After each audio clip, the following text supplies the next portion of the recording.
그러면 이제 실효성 문제인데 그 어떤 사람들은 그런 얘기를 해요. 그러니까 뭐냐면 어떤 분들은 지금 이제 심리를 경제 심리가 나빠졌으니까 그거를 좀 반전시키기 위해서 좀 그렇게 할 필요가 있다고 주장들을 하고 또 그게 약간 일부 먹힌 사람들한테 뭐 설득을 하는 측면도 있지만 또 달리는 이제 그 우리가 이제 이런 이제 그 방금 말씀하셨듯이 그게 이제 가장 핵심적 우리 경제 어려움의 핵심이냐 이런 부분에 이견이 있을 수 있고 두 번째로는 또 막상 실제로 또 우리가 이제 하느니 그 일본이 엔저를 하겠다고 국회에 마음을 먹을 때 실제로 그렇게 우리가 해낼 수 있느냐 엔을 다시 엔 그쪽으로 가도록 그거는 실질적 능력 면에서 일본은 말하자면 판돈이 굉장히 큰 말하자면 서로 경쟁하는 그렇죠. 판돈을 그렇죠. 많이 들고 네. 들어온 사람이 해당하니까 네. 우리가 실질적으로 그렇게 하기 어렵다는 네. 얘기를 하는 분도 있더라고요. 그게 쉽지가 않죠. 예.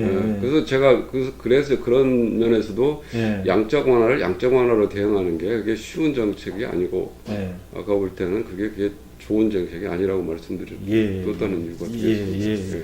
그리고 이제 그러면 이제 아까 말씀하셨듯이 지금 이제 기업에 대한 규제 이런 문제를 좀 이제 전향적으로 예. 좀 해야 되는데 지금 그렇게 하지는 못하고 오히려 지금 뭐 여러 가지 입법들이 사실은 예. 기업을 소위 말하는 뭐 요새 경제 민주화라는 이름으로 굉장히 많이 지금 되고 있지 않습니까? 예. 그래서 입법화가 되는데 여기에 대해서는 그럼 어떻게 갔으면 좋을까요? 이걸 어떻게 참 글쎄요, 지금 그 박근혜 대통령이 조금 생각이 좀 많이 바뀌신 것 같아요. 요새 제가 이제 그 보도를 이렇게 보면, 예. 기업에 대한 규제를 이제 완화하려고 하는 그런 예. 것들이 많이 보입니다. 그래서, 예. 거기에 대해서 지금 계속 규제 완화를 해야 된다는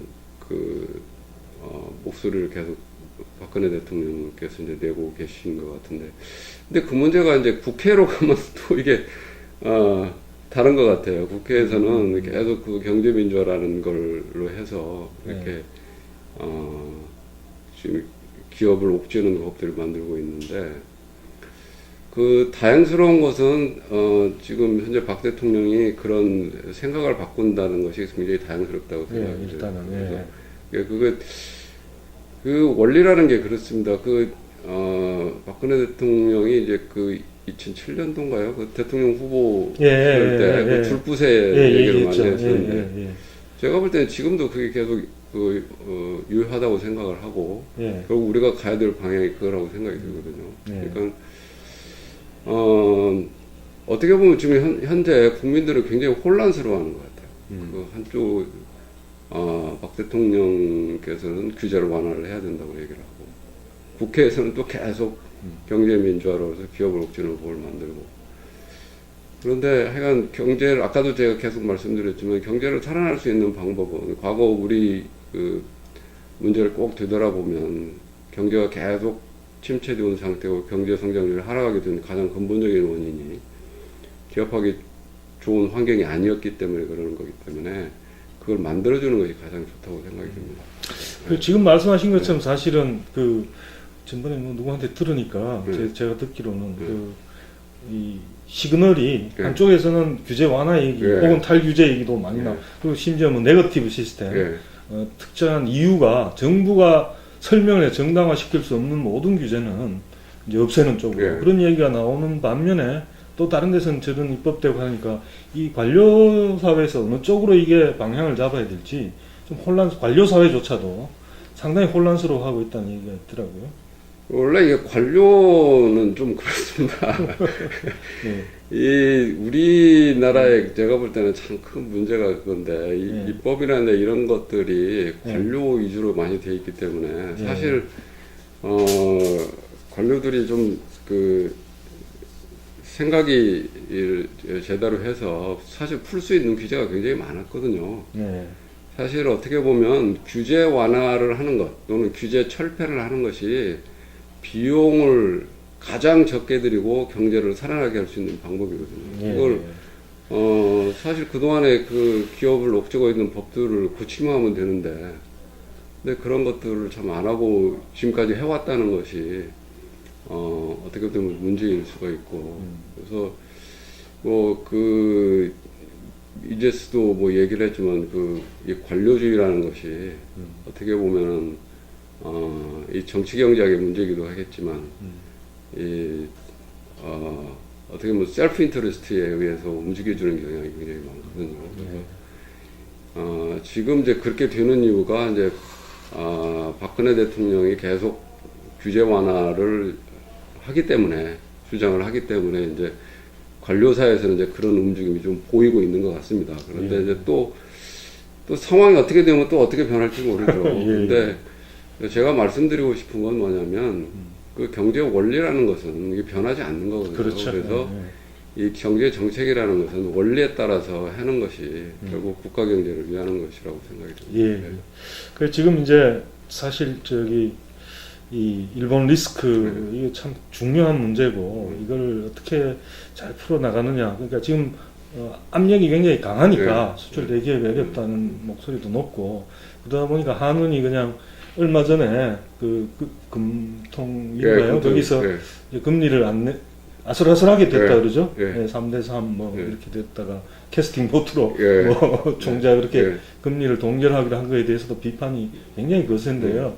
지금 이제 안 교수님 말씀을 들어보면 우리가 단기적으로만 그렇게 생각할 게 아니라 정책의 포커스를 오히려 그런 데보다는 규제 완화라든가 이런 쪽에 더 맞춰야 한다. 그러니까 그 말씀인데 지금 혹시 뭐 여기에 좀 어떻던가요? 주변에 이렇게 이런 얘기를 좀 하시면 동의하시는 분도 많아요. 오히려 장기적으로 봤을 때 지금 뭐 금리를 인하해가지고 지금 경제 문제를 해결할 때가 아니다. 오히려 가장 지금 중요한 것이 바로 그런 문제들, 규제를 완화하고 뭐 법인세 완화하고, 그러니까 쉽게 얘기하면 아까 얘기한 둘푸세죠. 이제 그런 것들이 지금 중요하다 이렇게 말씀을 드릴 수가 있겠습니다. 그런데 한 가지 여기서 말씀드리고 싶은 것은 이번에 이제 금리 논쟁과 관련해서 금리를 이제 인하하는 쪽에서는 이제 경제가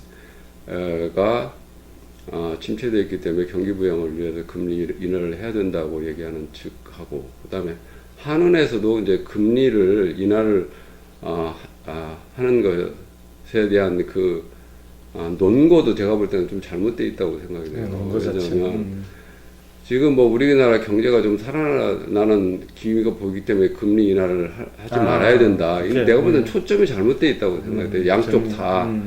아까도 제가 말씀드렸지만 지금 우리나라 경제가 침체되어 있는 가장 근본적인 원인이 금리가 아니거든요. 그리고 금리라는 것은 함부로 이렇게 조정하고 이러는 게 아닙니다. 그게 왜냐하면 금리를 우리는 굉장히 쉽게 생각을 하는데 이 금리도 일종의 가격이거든요. 그렇죠.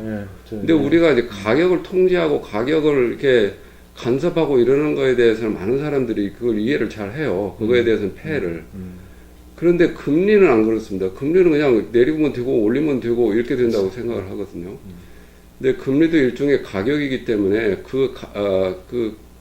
똑같이 일반 상품에 대한 가격을 통제할 때 오는 여러 가지 문제가 발생할 수 있습니다. 그래서 그것이 바로 이제 생산 구조의 왜곡이라든가 거기에 따른 이제 상대 가격 변화라든가 이런 것들이 굉장히 많이 일어나는 거거든요. 근데 그런 측면에서도 우리가 함부로 금리를 뭐 인하한다든가 인상한다든가 그렇게 하면 안 된다고 생각이 되고, 그래서 그것이 아까도 제가 잠깐 말씀을 드렸지만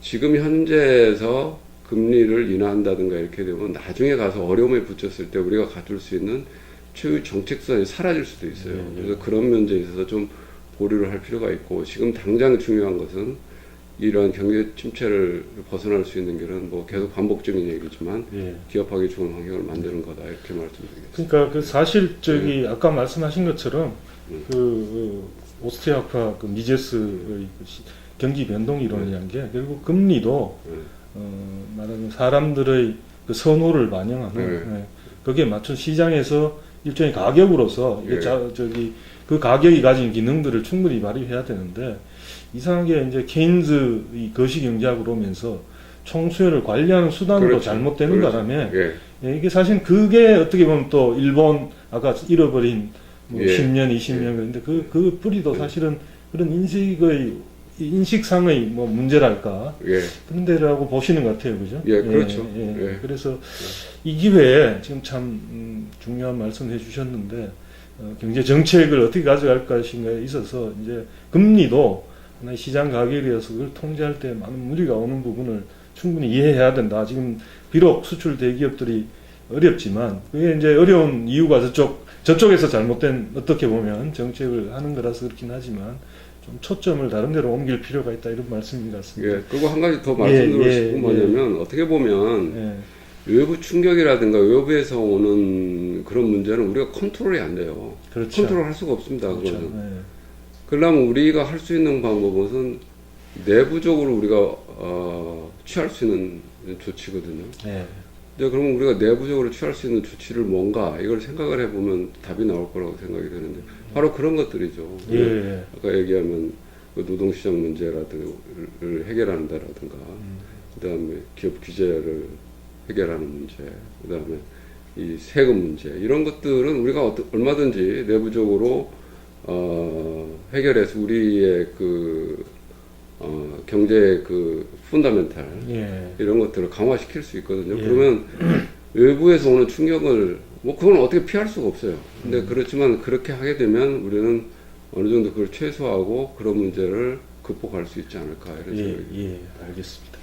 오늘 하여튼 안 교수님 모시고 그 일본 리스크의 본질을 제대로 알아야 지금 이게 아주 뜨거운 이슈입니다. 지금 금리 정책, 환율 정책이 어떻게 가져가는 게 좋은가. 그러니까 말씀을 나누었습니다. 마지막으로 이제 사실 여기 오셔가지고 많은 수고를 해주시는데 저희들은 이 재능 기부입니다. 그래서 기꺼이 해드리겠습니다. 그래서 새 경제학 원론 새로 쓰신 교과서가 있어서 이게 아마 이 책을 보면 지금 이렇게 말씀하신 논리들이 이 안에 들어가 있을 텐데 어떻습니까? 네, 그렇습니다. 그래서 좀 도대체 어떤 거에서 어떤 걸 가지고 이런 말씀하시나 궁금하시는 분들을 위해 가지고 책을 하나 좀 쉽게 쓴 거죠, 대학생들. 경제학 원론, 새 경제학 원론. 이 어디서 나온 겁니까? 교보문고. 새 경제학 원론. 안재욱, 김영용, 김우택, 송원근. 저도 여기 만드는데 조금은 기여를 했습니다. 코멘트 한다고. 책이 이렇게 됐습니다. 이게 새 경제학 원론입니다. 잠깐 여기에 대해서 좀 설명을 좀 해드릴게요. 기존 경제하고 좀 다른 점이 있습니다. 그 문제를 좀 설명을 해드린 게 필요할 것 같아서 기존 경제하고 다른 점은 기존 경제학 원론 같은 경우는 신고장파에 바탕을 둬가지고 가장 큰 문제가 뭐냐면 거기는 신고장파의 경제학 이론은 기업이라는 것은 기분, 주어진 것으로 보거든요. 그러다 보니까 기업은 존재하는 거예요. 그리고 나서 그 다음에 뭘 하느냐. 생산함수 가지고, 그다음 비용하고, 이거 갖고. 일종의 블랙박스. 그렇죠.